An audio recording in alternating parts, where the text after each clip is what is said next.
¿Qué tal? Buenas noches. Les saludo con esta transmisión de inicio del año 2021. Aprovecho la oportunidad para darle las gracias por leer y seguir estos comentarios que hago en Facebook respecto de la historia de la masonería mexicana. Y en esta ocasión, bueno, ya decía yo, quiero darle las gracias por haber seguido durante este tiempo, sobre todo el año pasado, estos apuntes. Y entonces por ese motivo les deseo feliz año nuevo. Gracias por leer y gracias por escuchar.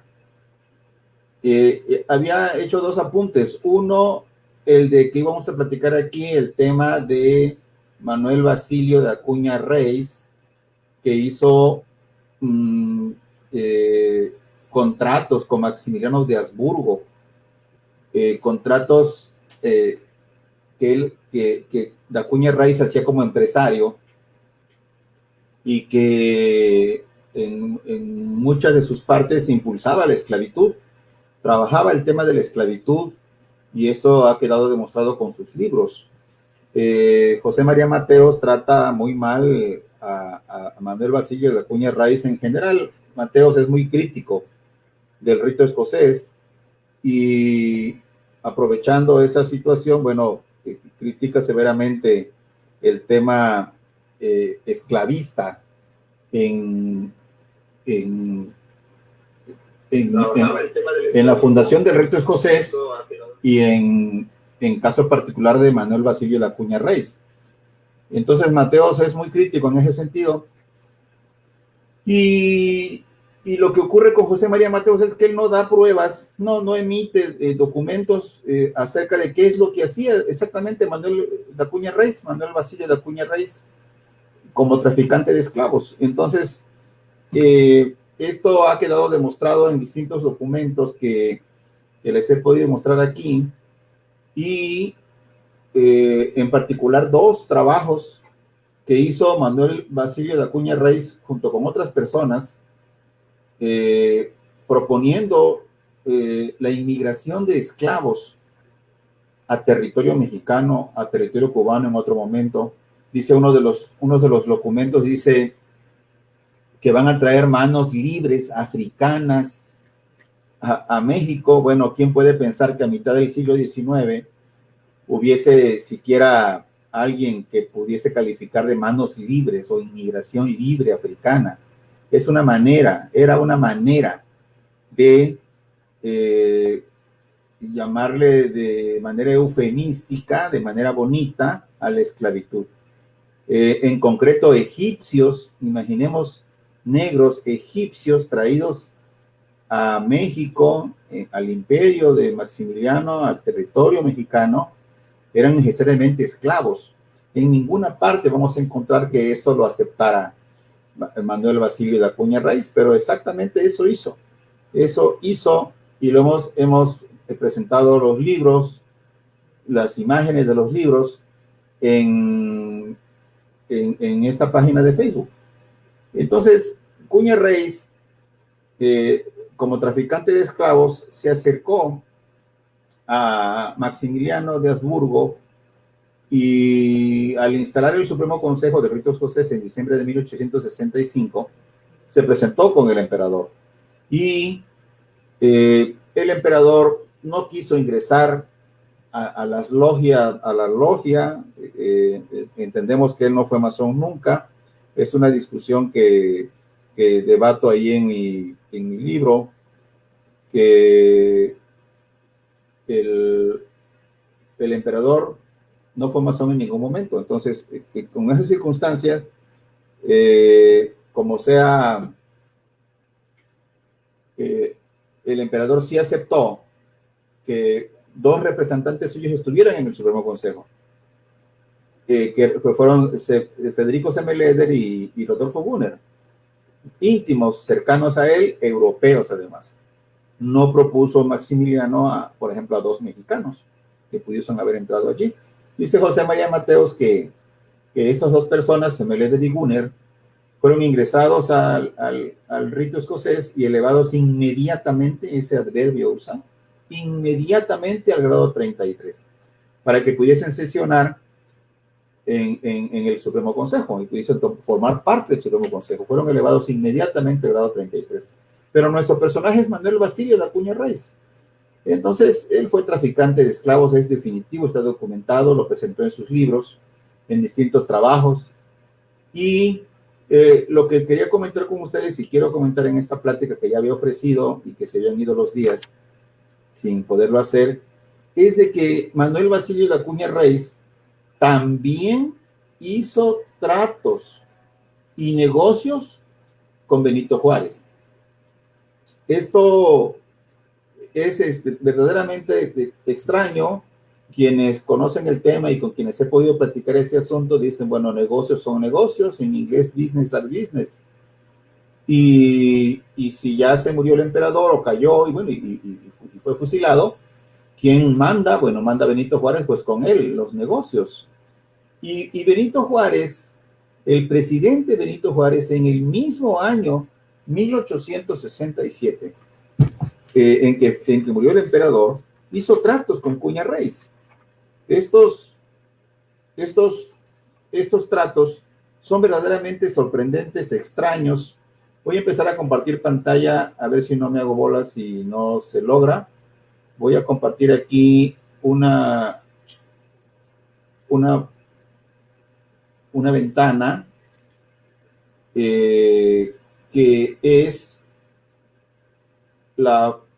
una página de mi libro en el que estoy mostrando. Dice aquí que se está compartiendo, no sé si lo está haciendo o no, como quiera lo voy a leer. Y es un contrato en el que Manuel Basilio de Acuña Reis, después de haber hecho negocios con Maximiliano, hizo negocios con Benito Juárez. Es sorprendente. Si no se ve como quiera, lo leo. Este trabajo está extraído, este contrato que firmó con Benito Juárez, que Manuel Basilio de Acuña Reis firmó con Benito Juárez, ahí se está compartiendo ya. Es de octubre del 67, del mismo año que murió fusilado el emperador. El emperador fue fusilado en junio y en octubre ya estaba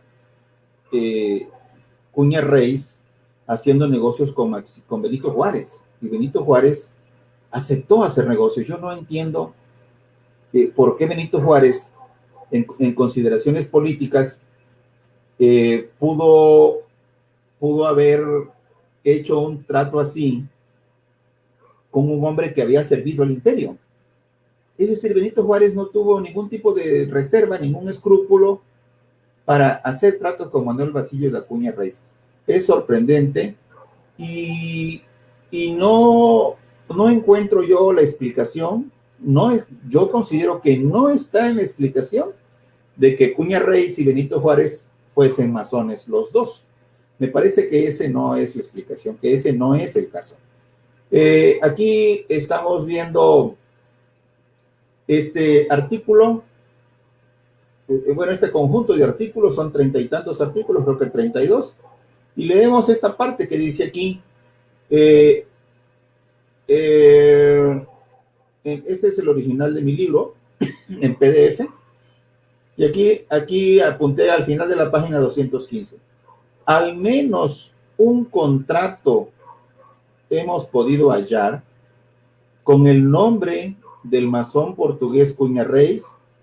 Se trata del decreto del 15 de octubre de 1867, firmado por el Ministerio de Fomento, bueno, el titular de Benito Juárez, 2 años después de los hechos narrados por José María Mateos, que lo que narra Mateos es el contrato, la fundación del Supremo Consejo del Rito Escocés. A eso me refiero aquí en este renglón, de la página ya, la 216 en mi libro, y del cual estoy mostrando aquí el original, el original que conservo en mi poder. y que es la base del libro, ¿no?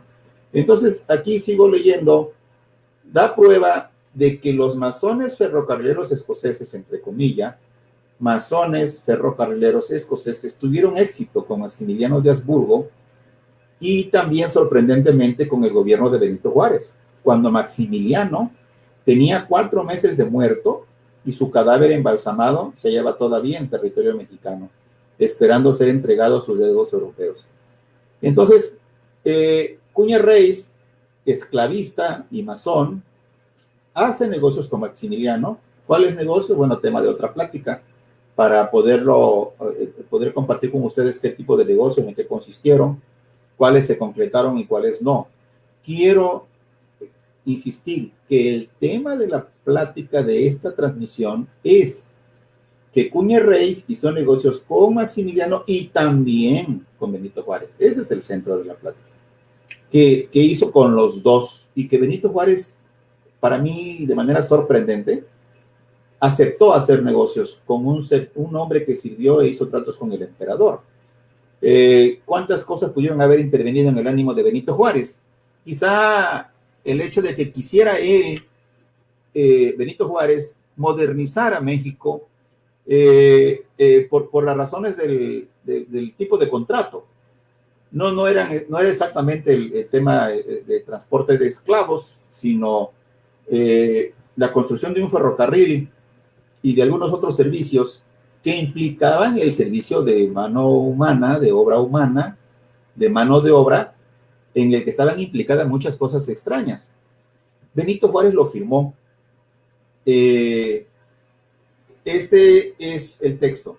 Lo leemos. Dice: Benito Juárez, presidente constitucional de los Estados Unidos mexicanos, a sus habitantes. Sabed que en uso de las amplias facultades de que me hallo investido, he tenido a bien decretar lo siguiente. 1. Bajo las bases contenidas en este contrato, se concede la correspondiente autorización a don Abdón Morales Montenegro y a don Manuel Basilio de Acuña Reis para construir y explotar un camino de fierro que, partiendo del norte de la Ciudad de México, pase por Tlalnepantla, Cuautitlán, Zumpango, Tizayuca, Tulancingo, Huauchinango, Jico, y termine en el punto navegable del río de Tuxpan, haciendo el resto del trayecto hasta el puerto de este nombre, por medio de vapores, del punto que a la empresa convenga para tirar un ramal para Pachuca. Y entonces este es el contrato de Benito Juárez. Ahorita vamos a leer otras cláusulas, de 32 cláusulas del contrato, y vemos que la parte central es un camino de fierro, es decir, un ferrocarril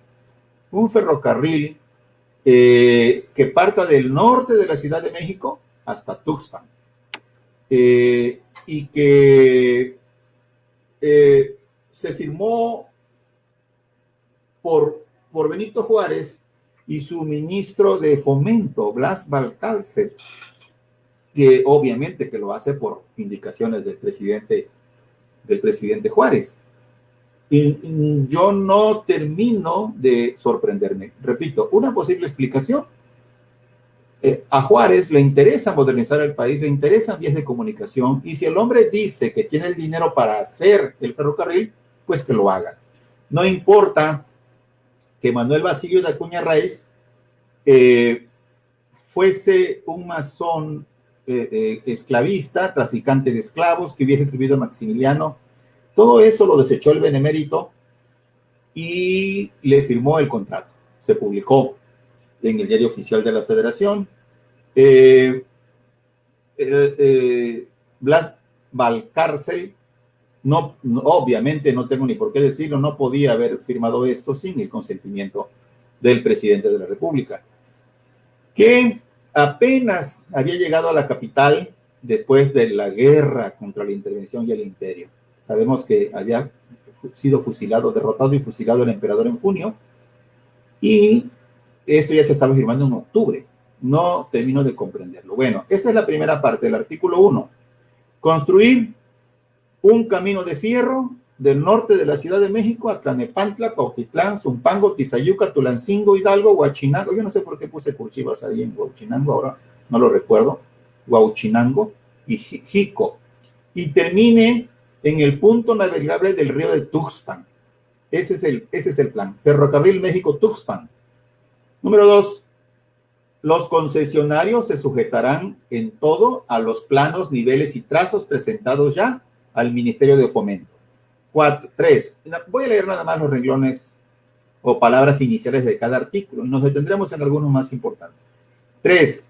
El ingeniero de que habla el artículo anterior tendrá el carácter de inspector de la vía férrea y por lo mismo cuidará de que los trabajos se ejecuten con arreglo a los principios de construcción, procurando que en los terrenos montañosos no exceda la pendiente del 5%. El radio mínimo de las curvas de 90 metros, etcétera. Son asuntos técnicos. 4. El trazo de la vía férrea a que se refiere este decreto no se llevará sobre el camino público y solo podrá atravesarlo en los casos en que sea necesario, cuando esto se verifique al mismo nivel. Es obligación de la empresa construir en ellos barreras movibles, etcétera. Número 5. Los concesionarios quedan obligados a restablecer y asegurar por su cuenta los desagües o ríos que se hayan detenido, suspendido, edificado o cambiado de dirección en su curso, etcétera. Número 6. Es de la responsabilidad de la empresa cubrir todos los gastos que se hagan en la construcción del camino, aun cuando los trabajos se ejecuten por contratistas o subcontratistas. Ya ven que ya había outsourcing, esto que está de moda ahora, ya está aquí contemplado en el artículo 6 de este párrafo, de este contrato que firmó Benito Juárez a Manuel Basilio de Acuña Reis. Ya está, la subcontratación está aquí, no es cosa nueva. Eso no es novedad. Aquí está por escrito en la cláusula sexta del contrato entre Benito Juárez y Cuña Reis el tema de la subcontratación. No hay nada nuevo bajo el sol, dice la Eclesiastés, ¿no? Número 7. Los concesionarios tendrán en esta capital un representante ampliamente facultado y autorizado con el fin de dar el debido cumplimiento a las obligaciones que le impone este convenio. Número 8. El gobierno se obliga a ceder a los concesionarios los terrenos baldíos que sean necesarios para la vida feria y sus dependencias.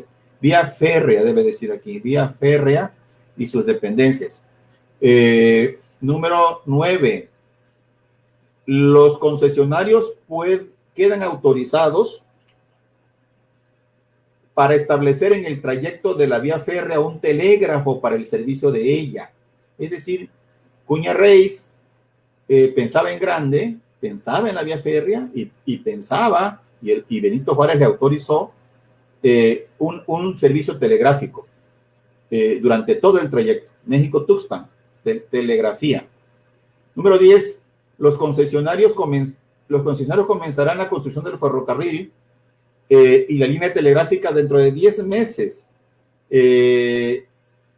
contados desde la fecha de este convenio, que era de octubre de 1867, ya vimos.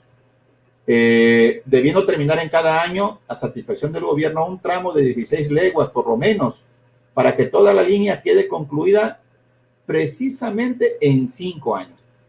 10. De las tierras que fueron del dominio público, la empresa podrá tomar gratis los materiales necesarios para la construcción y conservación del camino y del telégrafo. Número 12.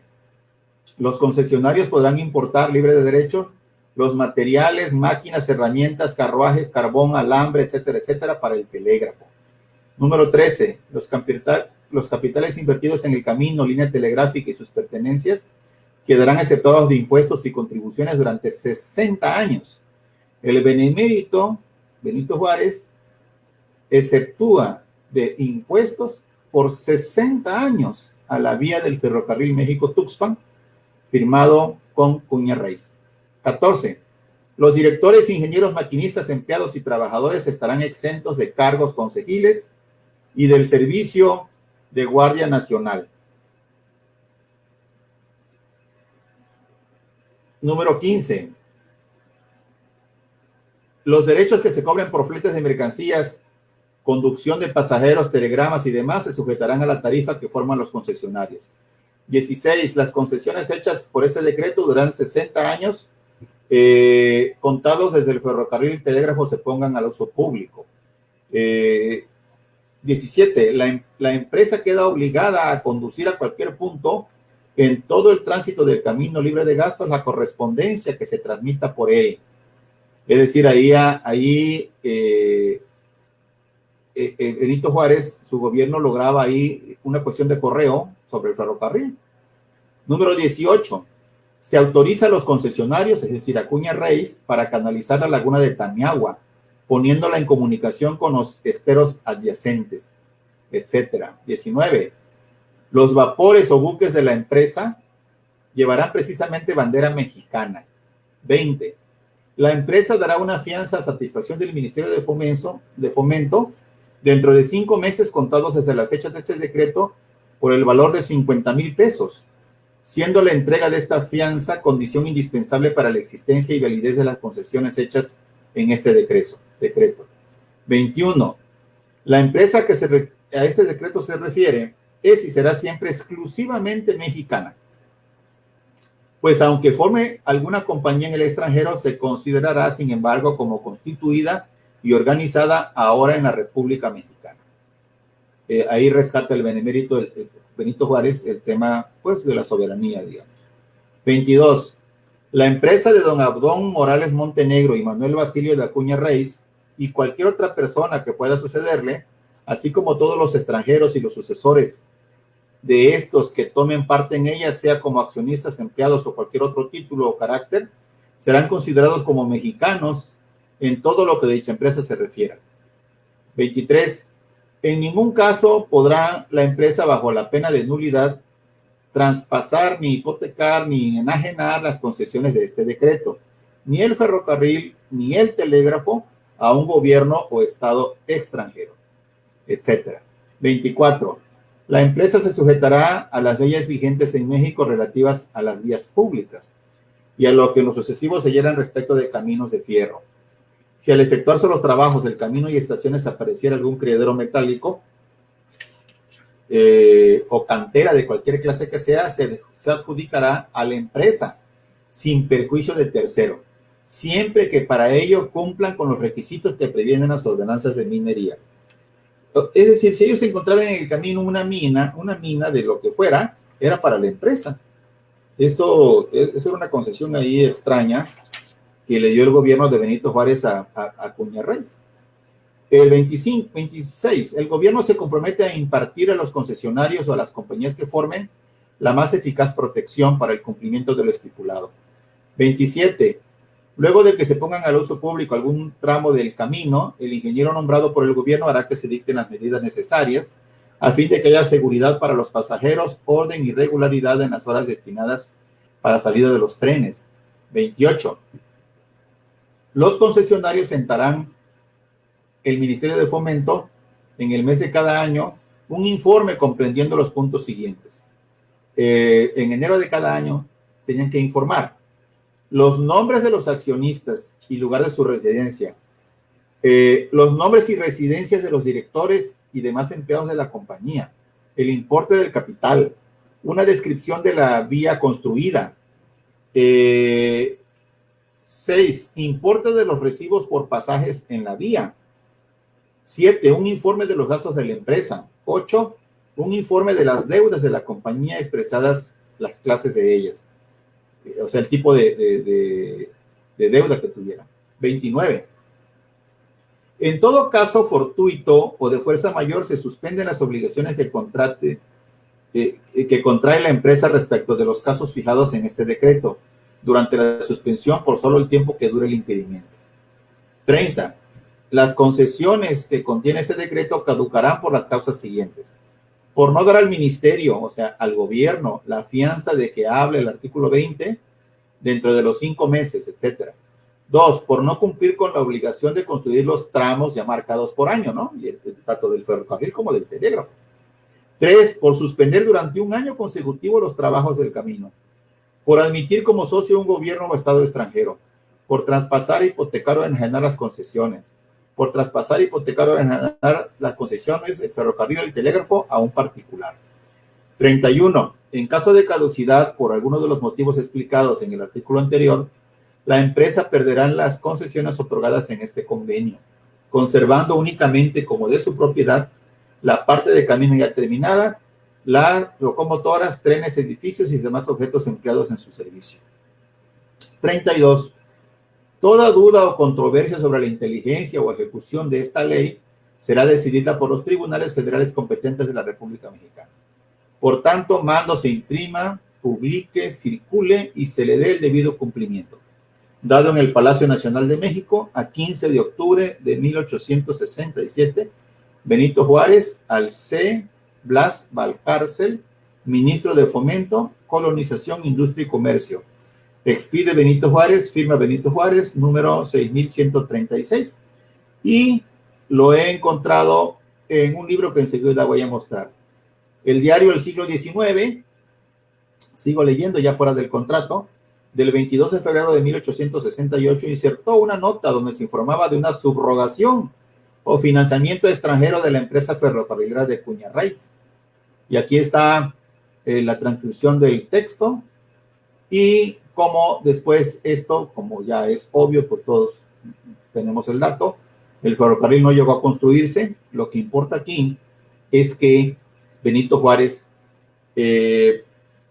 firmó con Cuña-Reis y de una manera que a mí me parece, pues, si no incomprensible, al menos no explicable, de cómo y por qué el presidente Juárez hizo eso, de firmar un contrato con Manuel Basilio de Acuña y Reis, que había trabajado para el imperio, que había servido a Maximiliano, que se acercó con Maximiliano para negocios, que había servido para fundar el rito escocés en diciembre del 65.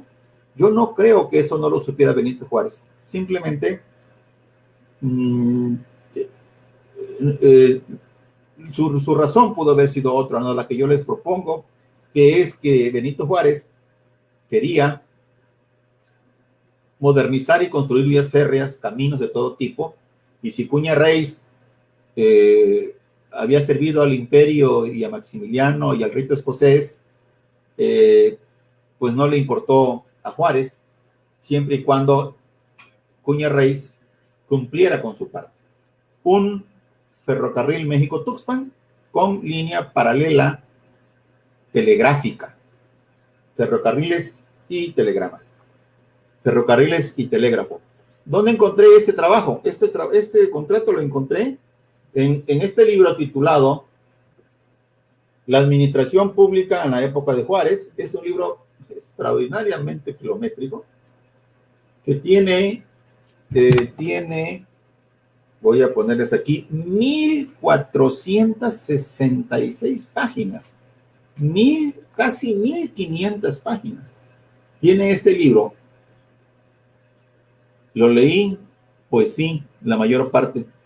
La ventaja es que tiene índice, un índice, o sea, un encabezado que remite a cada una de las disposiciones. Entonces, no hay necesidad de leer en sí todo el libro, pero todo el libro, digamos, línea tras línea, pero sí todo el libro para leer los encabezados de cada uno de las disposiciones legislativas que dio Benito Juárez en esto que se llama la Administración Pública de Benito Juárez, y son 3 tomos. Aquí se los voy a mostrar, el 1, 2, 3. Son esos 3 tomos, tan pesados. A ver, lo agarro de otra forma, ahí está. Y entonces, este contrato está en el tomo 3, de 1500 páginas. El tomo 1 y 2 son más pequeñitos. Entonces, este es uno de los comentarios que le quería hacer. Ya, hay muchos otros contratos llamativos, interesantes para la historia de México, y cómo aquí Juárez lo tradujo en disposiciones administrativas y legislativas, y en particular este que es el tomo 3, de casi 1500 páginas, tiene ese contrato que hizo Benito Juárez con Manuel Basilio de Acuña Reis, que fue un masón que le sirvió a Maximiliano, sirvió al imperio, sirvió al rito escocés, y una vez que Maximiliano fue fusilado, Cuña-Reis buscó al nuevo gobernante, era Benito Juárez, Y Benito Juárez, sin ningún tipo de reserva, hizo contratos con Cuña Reis. Esto es lo que le quería comentar. Estaba ya la amenaza de compartirlo con ustedes, no se había tenido la oportunidad, pero ahí queda el cumplimiento de lo ofrecido en una sesión. Los contratos de Cuña Reis con Benito Juárez. Para una oportunidad, espero que muy próxima, vamos a platicar el tema de las encíclicas que han condenado a la masonería. Es decir, se sabe que la masonería ha sido condenada por la Iglesia Católica. Es que decimos Iglesia por antonomasia, pero pues hablamos de la Iglesia Católica. Pero ¿por qué la Iglesia Católica ha reprobado, repudiado, rechazado y excomulgado a masones y masonería? A veces tenemos la sospecha, a veces lo sabemos con relativa seguridad, pero pues para lo que hay que hacer es exactamente ir con los documentos originales. Los documentos en los que constan de manera fundada qué es lo que argumenta la Iglesia Católica. En particular, las encíclicas, las constituciones apostólicas de 1738 y 1751, que son las principales, bueno, son las dos iniciales, son las que contienen los fundamentos de por qué la Iglesia Católica no quiere a la masonería y a los masones. Pero además de porque son las dos primeras y tienen los fundamentos iniciales, todas las sucesivas encíclicas son reelaboraciones de estas primeras. Son precisiones, son aumentos, pero las principales definiciones están aquí en las encíclicas de 1738 y 1751, que vamos a platicar en su momento para que sepamos exactamente las razones. La primera de ellas es Provida Romanorum. La primera es In Eminenti Apostolatus de 1738 y Providas Romanorum de 1751. Estas dos, In Eminenti Apostolatus y Providas Romanorum, son dos, que ya dije las razones por las que es importante estudiarlas, son las dos únicas que estaban vigentes en el momento en que Miguel Hidalgo fue procesado y fusilado. ¿Y qué tiene que ver eso? Bueno, tendría que ver en que yo no he encontrado ninguna constancia de que se hubiese usado en el proceso contra Hidalgo. Ninguna de las dos.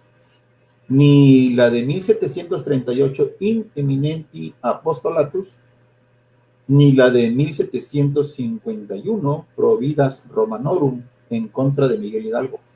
¿Por qué? Pues porque Miguel Hidalgo no fue masón. Y punto, no hay más.